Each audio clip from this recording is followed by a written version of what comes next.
Time waste చేయలేదు. ఇప్పుడే వేసేసారు కాబట్టి ఒక ఏడాదిన్నర లోపు అయిపోతుంది కేసు.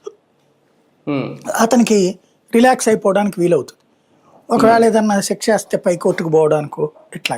వాస్తవంగా అయితే నాకు తెలిసి ఆ కేసు లెక్క చూసుకుంటే జోగి రమేష్ని ఫిక్స్ చేశారు తప్పించి ఏమీ లేదన్నది స్పష్టంగా కనబడుతుంది.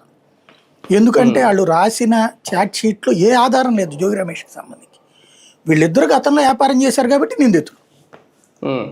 ఎందుకు నకిలీ మద్యం తయారు చేయమన్నారంటే ప్రభుత్వం పరువు తీయడానికి. దానికి ఎవడు ఎవిడెన్సు? అది కూడా ప్రభుత్వం వచ్చిన నెలలో ఒక ఏడాదిలో పరువు తీసేస్తారా ఇట్లా నకిలీ మద్యం తయారు చేస్తే? ఇంకోటి ప్రభుత్వం గత ప్రభుత్వంలో అతను నకిలీ మద్యం తయారు చేశాడు. ఎవడు చెప్పాడు?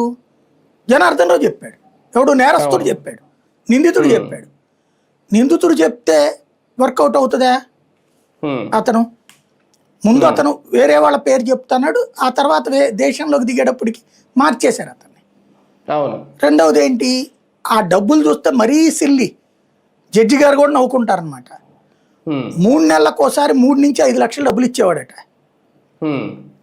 ఒక దిక్కుమాలిన వైన్ షాప్ నడిపితేనే ₹1,50,000 తీసుకుంటున్నారు నెలకి వైన్ షాప్కి.